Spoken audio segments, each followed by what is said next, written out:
Assalamualaikum warahmatullahi wabarakatuh. Innal hamdalillah nahmaduhu wa nasta'inuhu wa nastahdihi wa na'udzu billahi min shururi anfusina wa sayyiati a'malina. Man yahdihillahu fala mudilla lahu wa man yudlilhu fala hadiya lahu. فأشهد أن لا إله إلا الله وحده لا شريك له إقرارا به وتوحيدا وأشهد أن محمدا عبده ورسوله لا نبي بعده. يا أيها الذين آمنوا اتقوا الله حق تقاته ولا تموتن إلا وأنتم مسلمون. يا أيها الناس اتقوا ربكم بسم الله الرحمن الرحيم الذي خلقكم من نفس واحدة وخلق منها زوجها وبث منهما رجالا كثيرا ونساء واتقوا الله الذي تساءلون به والأرحام إن الله كان عليكم رقيبا. يا أيها الذين آمنوا اتقوا الله وقولوا قولا سديدا يصلح لكم أعمالكم ويغفر لكم ذنوبكم ومن يطع الله ورسوله فقد فاز فوزا عظيما. فأما بعد عباد الله رحمني ورحمكم الله. Kembali kita lanjutkan pembahasan kitab Mukhtasarul Aqidah. Masih pada pembahasan Anwa'ut Tauhid wa fawaiduhu dan faidah-faidahnya. Kita sampai kepada pertanyaan yang ke-8 di dalam bab ini, yang dituliskan oleh Syekh atau yang dicantumkan oleh Syekh rahimahullah ta'ala, di mana beliau menuliskan pertanyaan, ma hiya faidatut tauhidi, apa faidah tauhid, yakni tauhidullahi azza wa jalla. Apa yang menjadi keuntungan, apa yang menjadi keutamaan? Karena itulah makna faidah. Faidah itu sesuatu yang menjadi keuntungan atau keutamaan bagi satu perkara. Asy-Syaikh kemudian memberikan jawaban atas pertanyaan ini dengan mengatakan, faidatut tauhidi, faidahnya tauhid, hiya al-amnu fil akhirati minal azabi al-mu'abbad. Faidah tauhid itu adalah keamanan atau keselamatan fil akhirah, di akhirat, yakni di kehidupan berikutnya, minal azabil mu'abbad, dari azab yang sifatnya mu'abbad, yakni abadiyan, yang sifatnya selamanya. Bahwa orang-orang yang mentauhidkan Allah subhanahu wa ta'ala, mereka tidak akan pernah merasakan pedihnya neraka selamanya. Bahkan kalaulah mereka masuk ke dalam neraka Allah, maka mereka hanya akan merasakan azab sebatas atau sekadar besar atau kecilnya dosa mereka yang menyebabkan mereka masuk neraka. Sebagian dari kita berpikir bahwa orang mukmin masuk neraka sampai mereka dikeluarkan oleh Allah darinya, itu mereka terus menerus disiksa, diazab. Jawabannya enggak. Nanti ada dalil yang menguatkan itu. Bahwa mereka disiksa itu cuma sebatas kadar dosa mereka. Dan setelah mereka diazab, mereka dimatikan oleh Allah di dalamnya. Mereka tetap ada di neraka, tapi mereka nggak merasakan azab. Ada dalilnya, ada. Nanti kita bahas. Dan semua itu karena tauhidullah. Karena mereka mati di atas tauhid. Sedangkan yang merasakan azab terus menerus selamanya itu hanya orang-orang yang tidak beriman kepada Allah. Dengan kata lain, mereka-mereka yang tidak mentauhidkan Allah Subhanahu wa ta'ala. Asy-Syaikh kemudian mengatakan wal hidayatu fid dunya. Faidah berikutnya kata beliau, itu dapat petunjuk atau dapat hidayah di dunia. Dan Allah senantiasa memberikan hidayah kepada mereka-mereka yang mentauhidkan Allah Subhanahu wa ta'ala.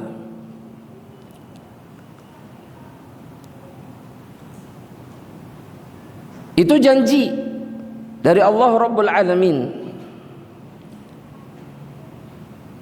Dan kemudian Allah pun dengan tauhid, karena tauhid yang disempurnakan oleh seorang hamba Allah Subhanahu wa ta'ala, maka dia berhak mendapatkan keutamaan atau faidah yang lainnya. Di antaranya kata Syekh adalah takfirudz dzunub. Mereka kemudian bisa diampuni dosa-dosanya begitu saja tanpa harus merasakan azab. Padahal mereka mati dalam keadaan membawa dosa. Jadi ahlu tauhid ini punya dua kemungkinan di akhirat. Jika dia mati membawa dosa, selain kemusyrikan, dia mungkin diampuni oleh Allah tanpa diazab di akhirat, dan itu karena sebab tauhid. Atau kemudian Allah azab dirinya, namun kemudian Allah tidak kekalkan dia di dalam neraka merasakan azab, dan Allah pasti keluarkan dia dan masukkan dia ke dalam surga. Dan semua itu karena tauhid. Karena yang mati di atas tauhid tidak berhak tinggal selamanya di dalam neraka Allah Subhanahu wa ta'ala. Lantas apa kategori kriteria yang diazab sama yang tidak diazab? Ada enggak? Ada tidak? Apa? Apa kriterianya? Maksudnya kenapa kok sebagian diazab, sebagian lagi enggak? Padahal sama-sama ada nggak kriterianya? Ada tidak? Apa? Disebutkan kalau ada. Anda ulangi sekali lagi pertanyaan. Ada nggak kriteria yang bisa dijadikan acuan bahwa ahlu tauhid yang diazab itu begini, yang tidak diazab itu begini? Padahal dua-duanya mentauhidkan Allah. Dua-duanya pendosa. Tapi yang satu diampuni, yang satu tidak. Maksudnya satu tidak itu diazab dulu maksudnya. Apa kriterianya? Itu tidak dihisab. Sudah sempat ditaubati makanya nggak diazab. Kurang tepat. Itu dibantah sama hadis apa? Hadis sijillah atau hadis bitokoh, ya, yang datang menghadap Allah catatannya dosa semua. Betul? Dari sisi mana kita bisa tahu orang ini belum bertobat? Karena dalam hadisnya disebutkan hatta dhanna annahu halak. Jadi Allah jabarkan dosa-dosanya sepanjang mata memandang satu kitab itu panjang dosa semua isinya. diakui sama dia, dan dia berpikir bahwa dia pasti diadab sama Allah. Betul? Maka jawabannya jamaah, tidak ada kriteria khusus. Semuanya di bawah masyiah Allah. Sudah. Semuanya di bawah masyiah Allah. Dan kita tidak pernah tahu masuk yang sebelah mana. Karena sebab itu tugas kita adalah menghindar dari azab. Itu kewajibannya di dunia. Bukan kemudian mengandalkan tauhid dan berpikir kemudian, wah saya akan bertauhid, saya tidak akan diazab sama Allah Subhanahu wa ta'ala. Justru yang seperti ini yang akan diazab. Yang merasa aman dari apa? Ancaman Allah. Yang merasa aman dari makar Allah, ancaman Allah itu qaumal zalimun, mereka orang zalim.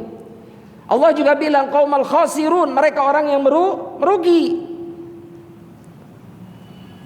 Nah, yang ketakutan dengan azab Allah, mereka lah yang sangat mungkin dimaafkan sama Allah Subhanahu wa ta'ala. Tapi sekali lagi semuanya di bawah masyiah. Hanya Allah yang tahu. Ya, hanya Allah yang tahu.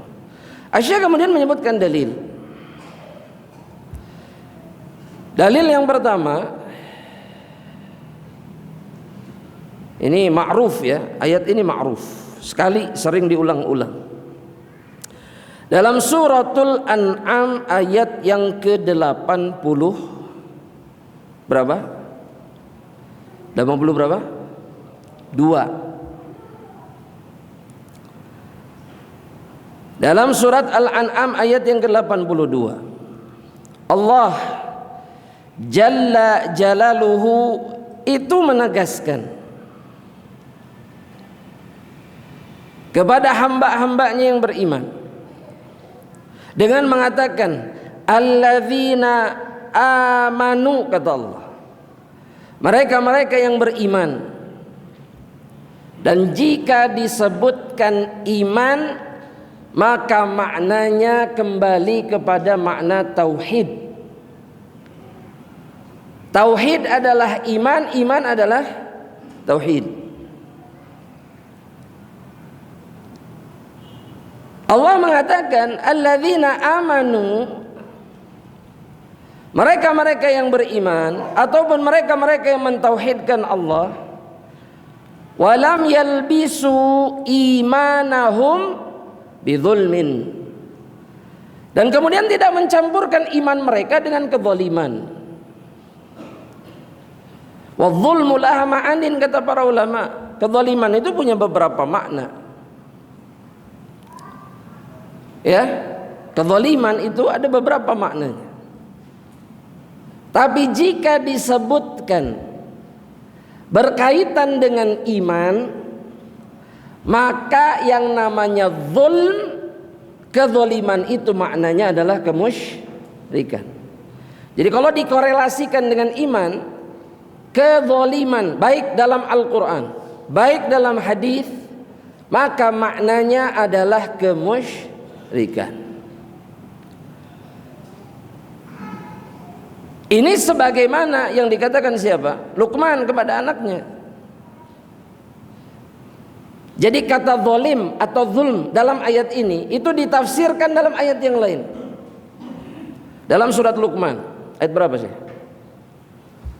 Ayat 13. Apa bunyinya?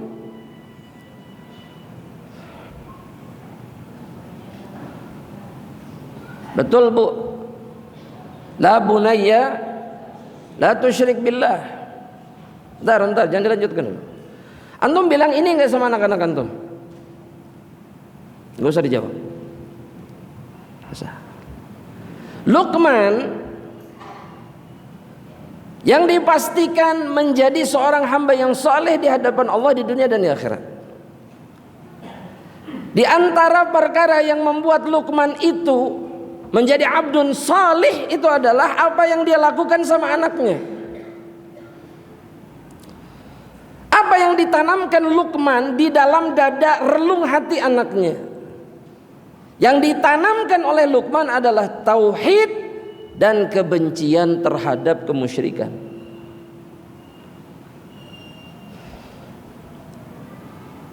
Kalau kita bertanya-tanya, apa sih yang membuat anak-anak itu bisa soleh, bisa ibadah sama Allah? Tauhid, nggak ada lagi. Tapi tanamkan dari kecil. Perkenalkan dia dengan Rabbnya dan perkenalkan kewajibannya kepada Rabbnya. Dan yang paling penting adalah tauhid. Itu yang dilakukan sama Luqman. Baru kemudian Luqman ngajarin akhlak. Jangan berjalan di permukaan bumi dengan sombong dan seterusnya. La tusair khaddaka linnas, jangan palingkan wajahmu dari manusia dan seterusnya. Sebelum itu tauhid dulu.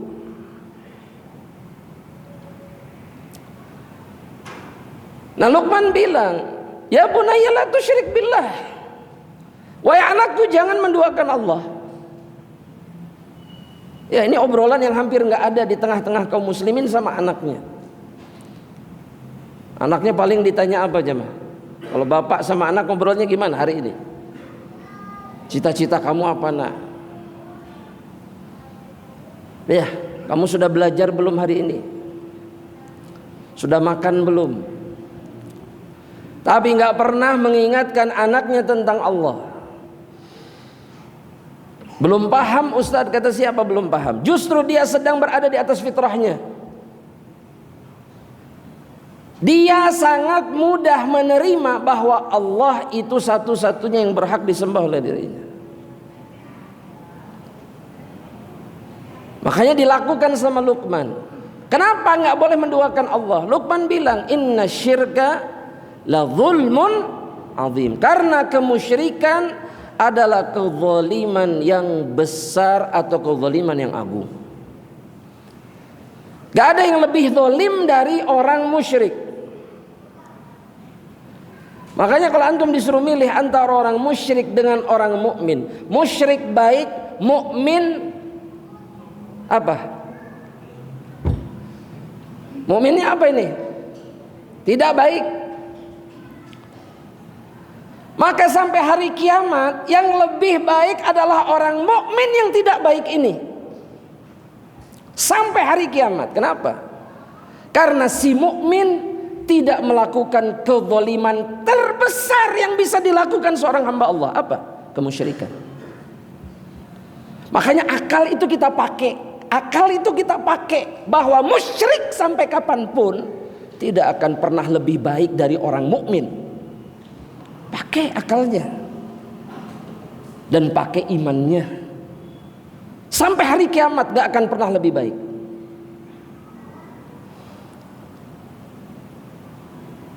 Jemaah, begitu kita diajarkan sama Allah dan Rasulnya. Betul, yang terbaik itu mukmin yang baik. Jelas itu mah gak ada khilaf. Tapi jangan pernah mengunggulkan orang musyrik di atas orang mukmin. Karena gak ada yang lebih zalim dari orang meskipun baik. Musyrik juga amanah, percuma, nggak ada gunanya. Mukmin tapi tak amanah, lebih baik. Anak nggak membenarkan keburukannya, tapi di hadapan Allah mana yang lebih baik? Karena si musyrik adalah pelaku zalim yang paling besar, kezaliman yang paling besar. Cuman para sahabat Nabi Muhammad SAW itu nggak faham dengan apa yang dimaksud sama Allah dalam ayat ini. Sehingga ketika turun ayat ini, sebagaimana diriwayatkan dalam hadis yang sahih, thaqula 'alas sahabah, berat bagi para sahabat untuk menerima ayat ini. Dengan mengatakan apa kepada Rasul? Ayyuna lam nadhlim. Siapa yang enggak berbuat zalim di antara kita? Enggak ada, semuanya zalim. Sahabat. Jahat sama orang mungkin, ngambil hak orang mungkin, berbuat dosa, paling tidak bermaksiat sendiri. Itu kan kezaliman. Maksiat yang kita lakukan sendiri itu kezaliman untuk diri kita sendiri. Karena dengan dosa dan kemaksiatan kita sedang nyeret diri kita masuk neraka Allah. Zalim. Makanya Allah hukumi orang-orang pendosa itu dengan orang-orang apa? Jahil. Orang-orang jahil itu kenapa? Bisa-bisanya mereka menyeret diri mereka sendiri masuk neraka dalam keadaan sadar.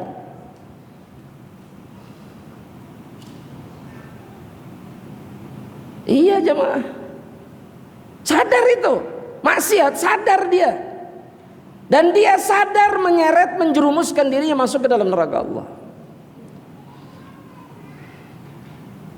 Kata Rasulullah SAW, bukan itu maksud Allah. Alam tasma' qaulal abdis salih. Kamu atau engkau atau kalian tidakkah pernah mendengar perkataan hamba Allah yang soleh? Siapa? Luqman libnihi, kepada anaknya. Ya bunayya la tusyrik, inna syirka la zulmun azim. Itu dalil pertama yang disebutkan oleh Syekh. Dalil yang kedua, jamaah rahmatillah subhanahu wa ta'ala. Ini belum selesai dalil yang pertama ya. Belum kita sempurnakan. Ulaika lahumul amnu wa hum muhtadun. Mereka yang tidak menduakan, tidak mencampurkan iman dengan syirik. Mereka lah kata Allah yang berhak mendapatkan apa? Yang pertama al-amnu, keamanan. Keamanan ini berlaku di dua dunia, di dua alam.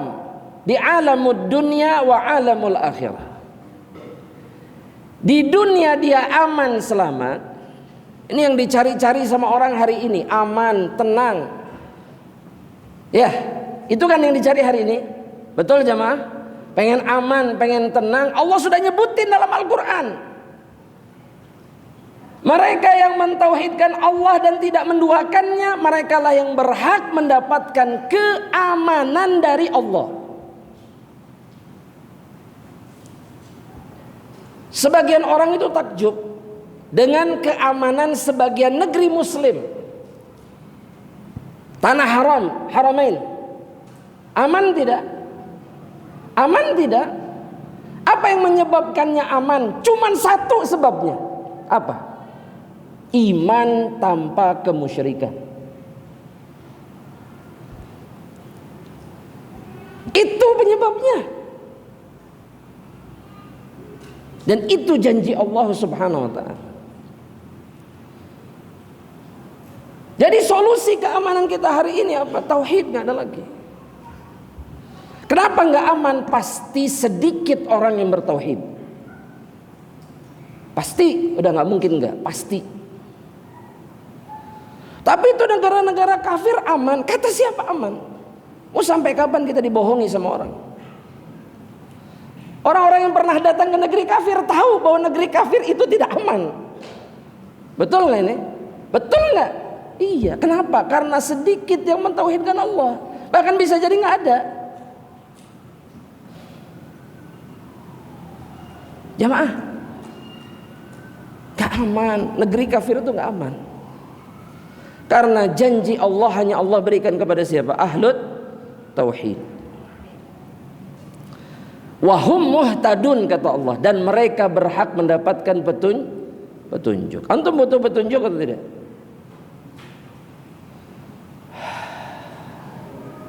Antum butuh petunjuk atau tidak? Butuh. Coba ana mau tanya, sebutkan petunjuk apa yang antum inginkan dari Allah. Hidayah apa yang antum pengen dari Allah? Antum bilang pengen tadi. Sekarang nanya, hidayah apa yang diinginkan? Ada yang menjawab hidayatut taufik. Apa itu hidayatut taufik? Sudah. Itu dulu, dikip dulu jawabannya. Hidayatut taufik. Ada satu hidayah lagi sebetulnya, namanya hidayatul irsyad. Dua-duanya datangnya dari Allah.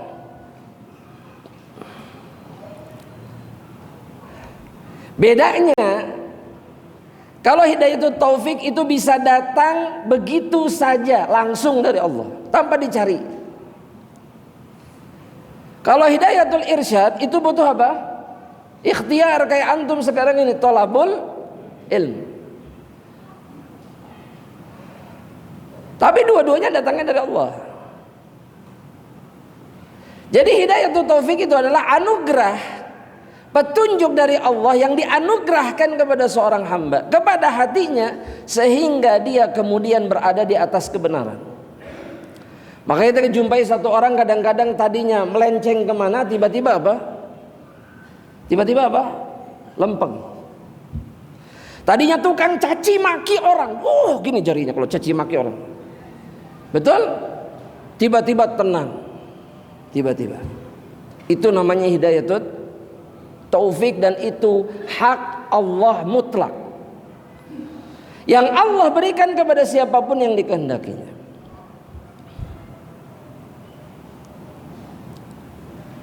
Nah, antum mau yang mana? Dua-duanya. Gitu atuh.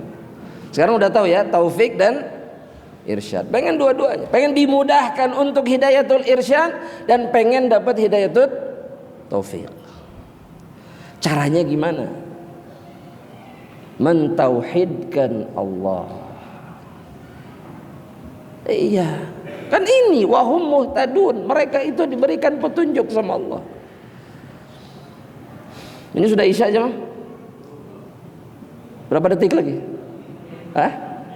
3 detik. La haula wala quwwata illa billah. Kita lanjutkan insyaallah setelah salat isya. Wallahu taala alam. Assalamualaikum warahmatullahi wabarakatuh. Assalamualaikum warahmatullahi wabarakatuh.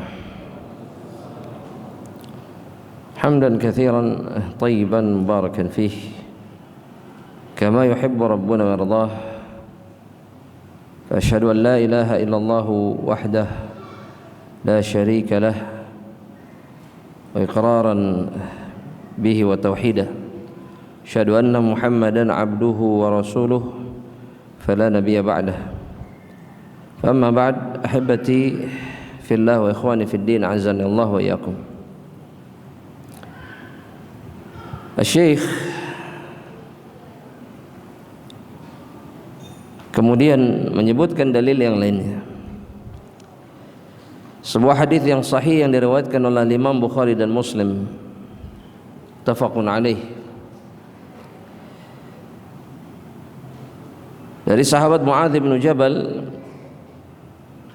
di mana Rasulullah sallallahu alaihi wasallam mengatakan kepada Muadz, haqqul ibadi 'ala Allah alla yu'adziba man la yusyriku bihi syai'a, bahwa hak hamba-hamba Allah atas Rabbnya, atas Allah subhanahu wa ta'ala, itu kemudian tidak disiksa atau diazab oleh Allah subhanahu wa ta'ala. Man la yusyriku bihi syai'an, yakni mereka-mereka yang tidak menduakan Allah dengan satu apapun. Hadis ini tidak menafikan kemungkinan yang lainnya, ketika Allah subhanahu wa ta'ala kemudian menyiksa sebagian ahli tauhid.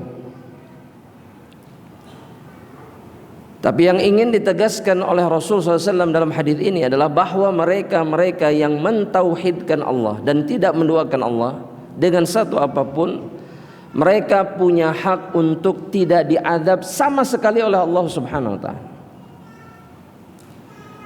Jadi jangan pernah mengatakan kemudian bahwa orang-orang yang berdosa, para pendosa dari kalangan orang-orang yang beriman itu pasti masuk neraka dulu. Itu adalah perkataan yang sangat batil dan bertentangan dengan apa yang ditetapkan Allah dan Rasulnya. Karena justru di dalam syariat ini Allah dan Rasulnya menetapkan bahwa ahlut tauhid punya hak untuk diampuni tanpa sedikit pun diazab oleh Allah, meskipun mereka kemudian datang membawa dosa yang sangat banyak. Dan itulah yang ditegaskan oleh Rasulullah SAW dalam hadis yang diriwayatkan Imam At-Tirmidzi, ketika Rasulullah SAW meriwayatkan dari Rabbnya tabaraka wa ta'ala, ini hadis qudsi, Ketika Allah Subhanahu wa taala mengatakan, "Ya ibna Adam, law ataitani biqurabil ardi khataya." Wahai anak Adam, kata Allah, jika engkau mendatangi diriku, yakni nanti pada hari kiamat, biqurabil ardi khataya, dengan dosa seluas bumi, dengan dosa yang memenuhi ruang-ruang bumi ini, yang tidak ada satupun di antara kita yang mungkin tahu ukurannya sebesar apa.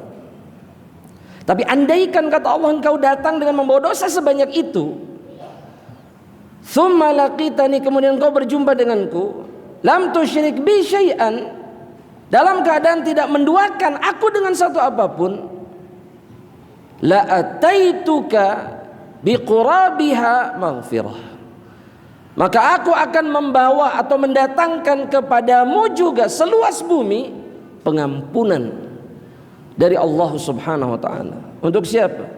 Untuk ahli tauhid. Jelas sifatnya, jelas. Mereka yang datang dengan membawa iman tanpa kemusyrikan sedikit pun, meskipun dosanya seluas bumi. Ada di antara kita yang dosanya seluas bumi? Gak usah dijawab jamaah. Gak perlu mengatakan siga nama ana Ustaz, gak ada. Itu urusan antum sama Allah. Sudah, ahlu tauhid itu tidak pernah membahas dosanya dengan makhluk. Dia hanya membahas dosanya dengan Rabbul makhluqin, dengan Rabbnya makhluk-makhluk yang ada, yaitu Allah Subhanahu wa ta'ala. Kemudian jemaah rahmatillah Allah Subhanahu wa ta'ala, jenis azab jika Allah mengazab ahlut tauhid, maka Allah Subhanahu wa ta'ala tidak akan pernah memperlakukan mereka sebagaimana Allah memperlakukan orang-orang kafir. Dan ini yang ingin Anda sampaikan kepada antum sekalian. Dalam hadis yang sahih diriwayatkan oleh Imam Muslim, di mana kata Rasulullah sallallahu alaihi wasallam, kata Abu Sa'id Al-Khudri, amma ahlun nar, adapun penghuni neraka Allah, kata Rasulullah sallallahu alaihi wasallam, alladzina hum ahluha, yang memang pantas berhak masuk ke dalam neraka Allah, fa innahum la yamutuna fiha wa la yahyaun, mereka tidak mati di dalamnya dan tidak juga hidup, agar mereka merasakan siksa Allah Subhanahu wa ta'ala. Disebut mati tidak, disebut hidup juga, mereka penuh siksa sehingga mereka sangat dekat dengan apa? Kematian. Saking beratnya siksa yang dirasakan oleh ahlun nar. Walakin, kata Rasulullah SAW, nasun asabathumun nar bidhunubihim au qala bi khatayahum, akan tetapi, kata Rasulullah SAW, orang-orang yang beriman yang masuk ke dalam neraka karena dosa mereka, kata Rasul. Perhatikan, kata Rasul, fa amatahum imatatan hatta idza kanu fahman, maka ketika selesai mereka disiksa oleh Allah di dalam neraka, Allah matikan mereka sejenak. Berhenti, sudah berhenti, sampai mereka menjadi arang. Faham itu arang. Tubuh mereka itu gosong seperti arang, dan mereka tidak merasakan apapun, kata para ulama. Di antaranya Imam An-Nawawi yang menjelaskan ini. Ketika mereka sudah gosong ini, selesai dari siksa Allah Subhanahu wa ta'ala, adzina bisyafa'ah, maka Allah kemudian mengizinkan adanya syafaat bagi hamba Allah yang beriman ini. Faji'a bihim dhabair. Ini orang-orang mukmin yang disiksa ini dalam neraka, yang sudah gosong ini semuanya, itu nanti dibawa dari dalam neraka seperti barang-barang dagangan dibawa, dipanggul, dibawa, dobair. Keluar dari mana? Keluar dari mana? Dari neraka Allah Subhanahu wa taala. Fabuthu ala anharil jannah, dan mereka kemudian dilemparkan masuk ke dalam sungai-sungai surga. Dalam keadaan apa? Gosong. Ana mau tanya sama antum, ada namanya enggak sungai-sungai surga? Ada. Apa namanya? Disebut apa sungai surga itu?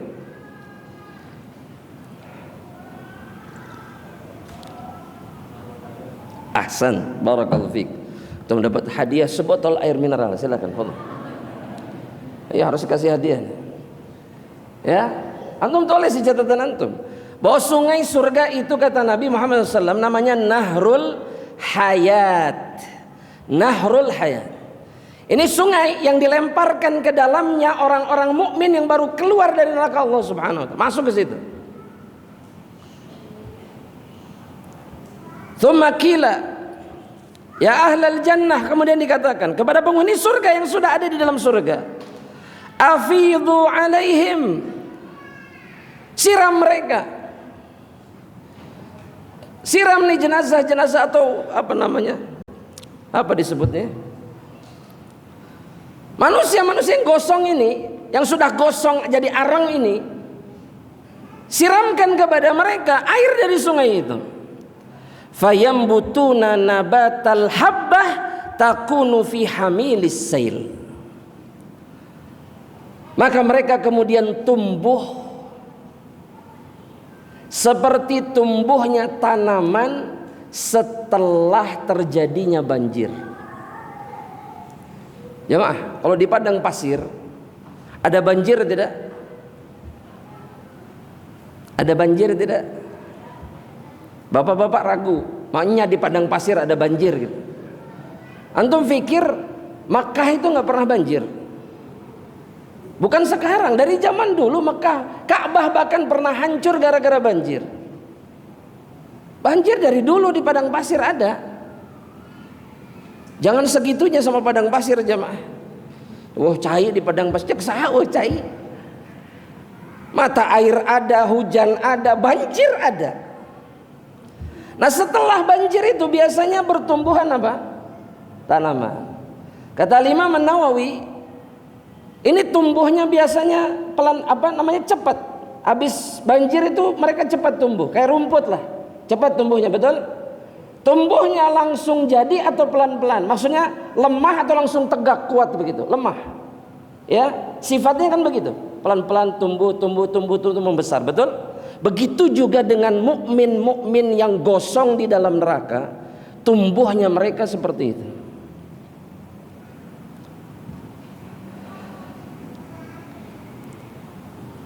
Bahkan dalam riwayat yang lainnya jamaah rahmatullah Allah Subhanahu wa taala disebutkan mereka itu sempoyongan, setelah tumbuh jadi manusia sempoyongan berjalan menuju rumah-rumah mereka di surga. Pelan-pelan. Semakin lama mereka semakin kuat seperti tumbuhan itu, lemah, tinggi, tegak membesar. Begitulah sifat ahlun nar dari kalangan orang-orang yang muwahhidin, orang-orang yang ahlu tauhid.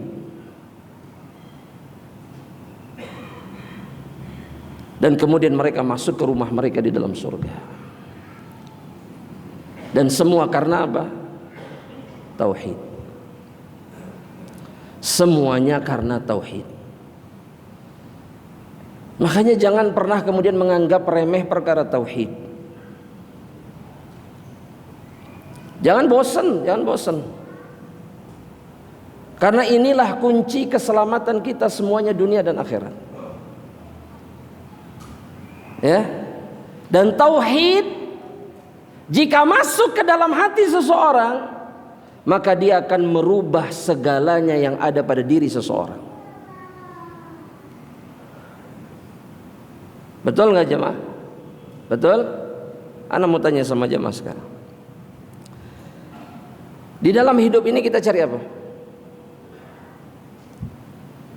tujuan hidup. Bukan jawaban kajian, bukan. Jawaban kajian pasti begini, untuk beribadah sama Allah. Tapi tujuan selain itu mengapain di dunia? Cari ketenangan. Jawabannya apa? Tauhid. Sudah tadi kan? Sudah ada? Sudah ada. Tauhid. Terus cari apa lagi? Cari apa lagi jamaah? Cari kesenangan. Siapa yang bilang kesenangan tadi? Antum dapat hadiah Pak, 1 botol mineral, silakan. Tenang Pak, nggak akan ditanya dalil Pak. Botol.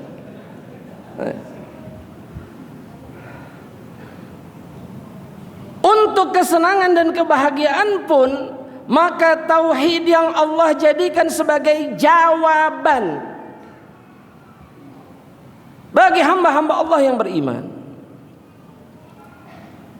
Apa dalilnya jemaah rahmatullah Allah? Apa dalilnya?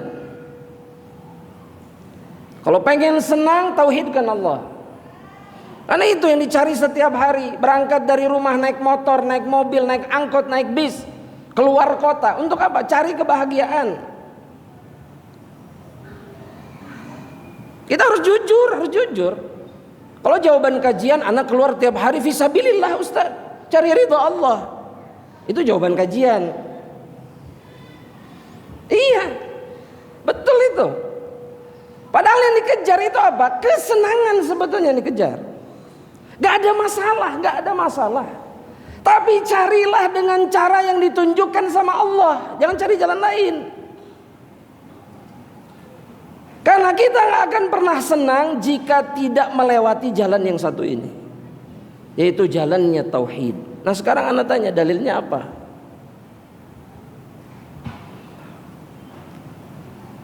Jamaah, sok habis jawab pertanyaan ini antum boleh pulang jemaah. Nah, sok langsung dicari jawabannya. Apa jemaah? Hah?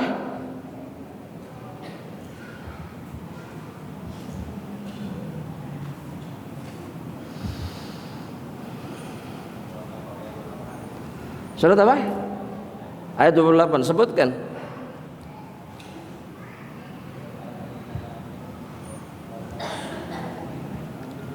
Bidzikrillah, ala bidzikrillah itu dalil bahwa mengingat Allah itu menenangkan hati. Bukan itu dalilnya. Pada dalilnya sering antum dengar sebetulnya. Bayangkan coba, dalil yang sering didengar saja lupa. Apalagi yang nggak pernah didengar. Jarang dengar. Ini sering, yakin antum mau ikut apapun kajian ini dan itu pasti ini sering muncul ayat ini. Tapi nggak paham. Maksud anak nggak pernah difahami sehingga kebahagiaan itu nggak kunjung datang. Padahal ini kuncinya. Anak tunggu jemaah.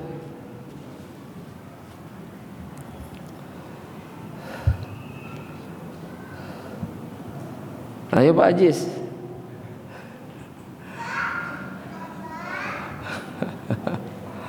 Ayo, apa? Taib, sudah. Kalau kita tunggu-tungguan lama ini jemaah ya. Betul? Betul? Pengen cepat-cepat pulang? Dalam surat An-Nahl ayat yang ke-97.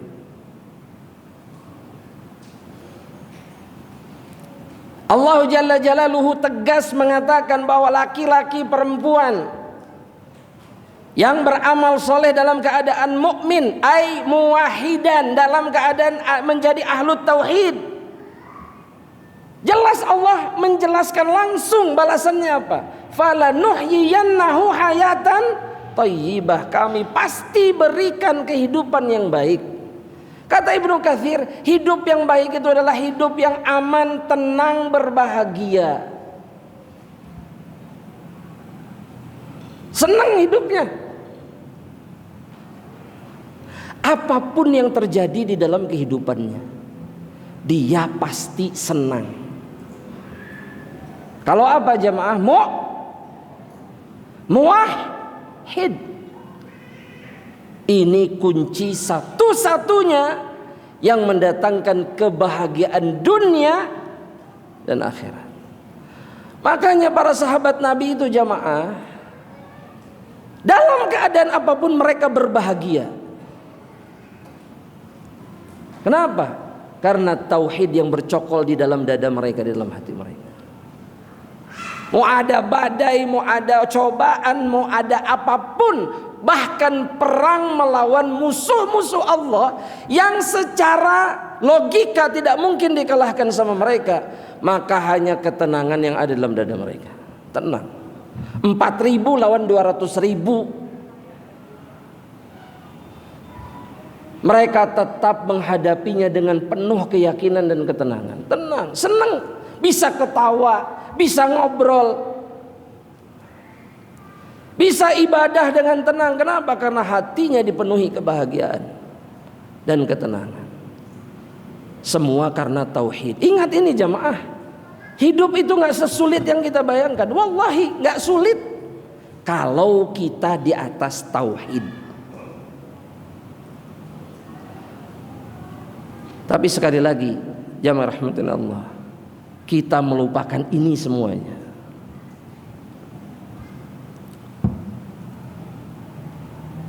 Terus gimana caranya kita meraih kebahagiaan kalau kita tidak mau menyempurnakan iman dan tauhid kita? Mustahil.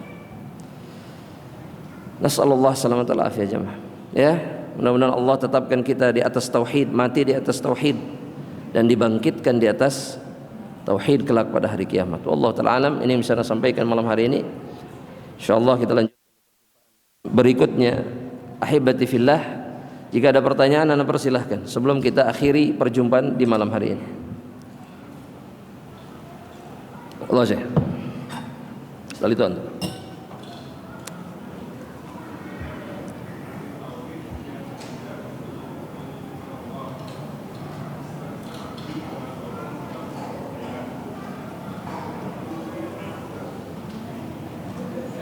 Iya, kenapa?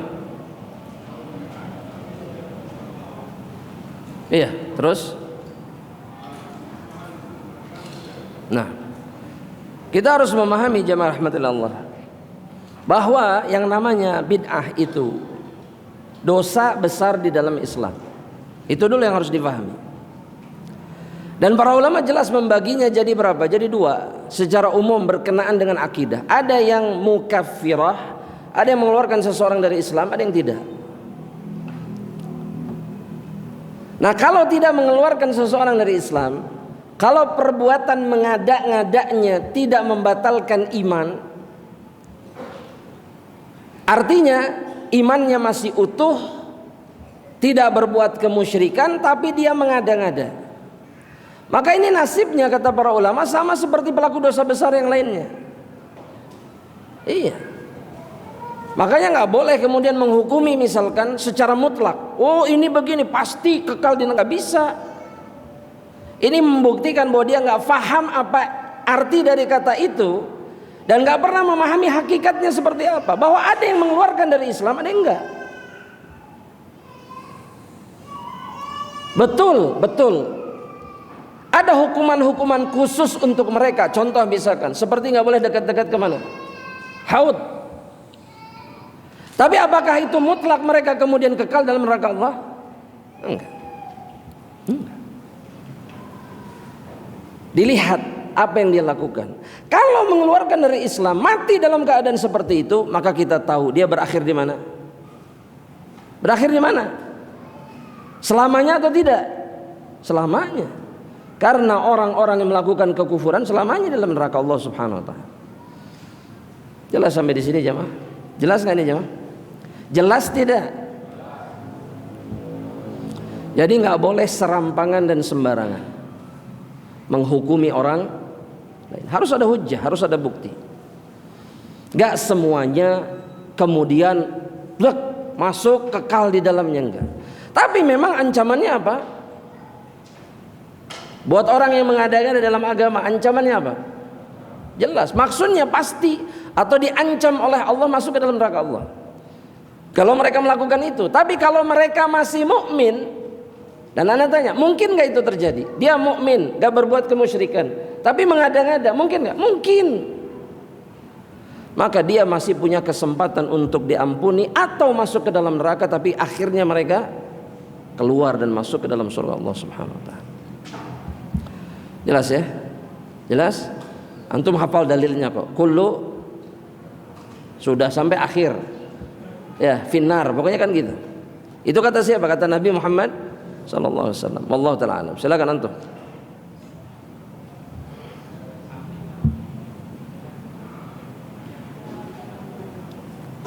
Ya.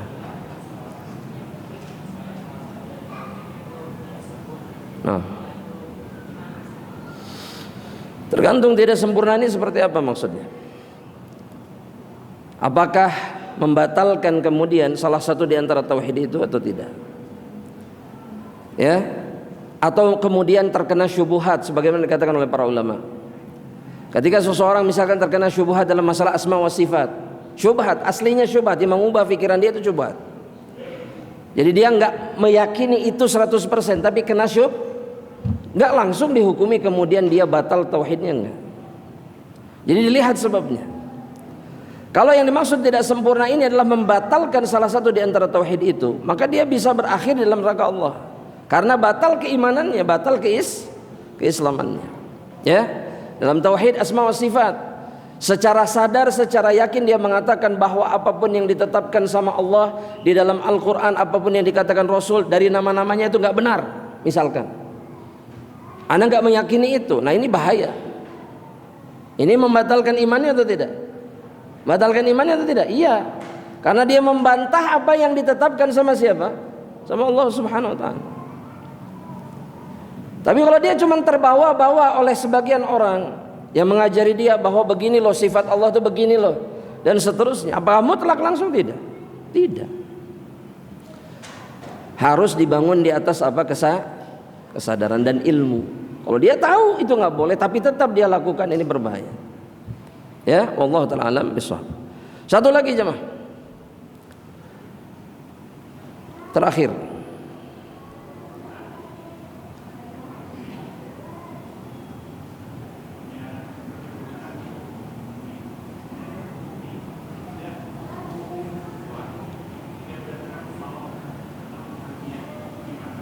Gimana? Anda nggak dengar pertanyaan? Apa?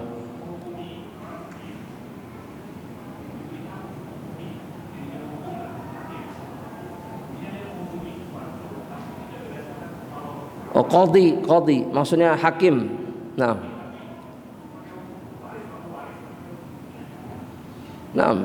kalau dia seorang hakim yang menghukumi sesuatu dengan kezaliman atau tidak berdasarkan apa yang ditetapkan oleh Allah Subhanahu wa taala, sebagaimana yang dikatakan oleh Nabi Muhammad sallallahu alaihi wasallam bahwa hakim itu ada 3. Satu masuk surga, 2 masuk neraka. Salah satunya adalah mereka yang tidak menghukumi sesuatu dengan hukum Allah Subhanahu wa taala. Ya, ancamannya itu dari Allah Subhanahu wa taala. Ancamannya itu. Tapi kalau di negeri kita ini sebetulnya hukum Islam yang dipakai untuk hukum-hukum itu kan? Betul enggak jemaah? Jamaah. Ana ulangi sekali lagi jemaah. Hukum nikah itu pakai hukum apa di Indonesia? Hukum waris itu pakai hukum apa? Islam. Iya. Iya. Antum jangan menghukumi bahwa semuanya bukan hukum Islam. Kata siapa? Khusus untuk hukum pengadilan agama itu yang dipakai hukum Allah dan hukum Rasulnya. Iya, sebagian besar hukumnya kan hukum Islam. Betul nggak ini jamaah? Iya. Ini khusus bagi hakim-hakim di pengadilan agama. Maka mereka menghukumi berdasarkan aturan Allah, meskipun bisa jadi ada aturan yang lain. Tapi dalam Islam pun kan diizinkan sebetulnya jika tidak ada dalam hukum Allah, jika tidak ada dalam hukum Rasulullah SAW, seorang hakim boleh berapa? Boleh apa? Berijtihad demi kemaslahatan hamba-hamba Allah Subhanahu wa taala. Itu diizinkan. Apakah mutlak kita katakan dia tidak berhukum dengan hukum Allah? Anak kasih satu contoh. Umar ibn al-Khattab itu pernah membatalkan hukum potong tangan 1 tahun. Apakah kita bisa mengatakan bahwa Umar tidak berhukum dengan hukum Allah? Tidak. Kita lihat alasannya kenapa Umar melakukan itu. Karena di tahun itu terlalu banyak pencuri dan mereka mencuri karena kebutuhan perutnya. Mereka kelaparan. Maka Umar membatalkan hukum Allah sejenak dan memberikan pengampunan kepada para pencuri. Tidak ada satupun yang dipotong tangan. Makanya tugas hakim itu berat. Jangan seenaknya nuduh nih hakim zalim, hakim gak adil. Gak bisa. Coba antum yang jadi hakim. Dipikir mudah jadi hakim itu. Coba jadi hakim, coba sekali-sekali lah. Sudah hukumnya nggak paham, sedangkan mereka itu belajar, mereka paham dan seterusnya. Maka dalam kondisi tertentu hakim diizinkan untuk berijtihad, dan ijtihad mereka jika salah pun maka mereka tetap dapat satu pahala. Ya, mudah-mudahan itu yang bisa kita sadari. Tapi kalau dia sadar dan seterusnya, maka bisa jadi dia terancam neraka Allah. Maka hakim itu pekerjaan yang sangat berat. Kalau orang tahu beratnya jadi hakim, maka mereka tidak akan pernah mengajukan dirinya sebagai hakim. Dan itu yang dilakukan para kibarul ulama salaful ummah. Rata-rata dari mereka menolak untuk dijadikan sebagai hakim, gak mau. Karena hakim itu yang masuk neraka cuman yang masuk surga cuman satu macam, sisanya masuk neraka. Ya. Dan itu tugas yang teramat sangat berat. Semoga Allah tolong para hakim kita dan seluruh kaum muslimin dimanapun mereka berada. Ya, dan doakan mereka. Satu hal jemaah yang sering kita tidak lakukan apa? Mendoakan para pemimpin dan para manusia, sosok-sosok yang menanggung beban umat ini. Kalau pengen mereka baik, doakan. Bukan dicaci. Bukan dicaci. Kapan terakhir mendoakan mereka? Lama, Ustadz, lama. Sampai lupa kapannya jemaah. Doakan mereka. Doa antum diijabah sama Allah insyaallah. Karena mereka nggak tahu didoakan sama antum. Ini namanya doa bi dhahril ghaib, dan doa bi dhahril ghaib itu mustajab. Jadi jangan salahkan mereka. Di antara penyebab, kalau kita saksikan, kalaupun pendapat kita ini benar bahwa mereka tidak adil dan seterusnya, kalaupun benar, maka salah satu penyebabnya apa? Karena kita tidak pernah mendoakan mereka. Jangan pikir kita kemudian akan lepas dari tanggung jawab nanti. Hati-hati. Ya, karena tugas kita hanya mendoakan mereka, bukan caci maki, tapi mendoakan mereka agar dapat hidayah. Ya, wallahu taala alam. Akhiru da'wana alhamdulillah rabbil alamin. Kita akhiri dengan doa kafaratul majlis. Subhanakallahumma wa bihamdika asyhadu an la ilaha illa anta astaghfiruka wa atubu ilaik. Assalamualaikum warahmatullahi wabarakatuh.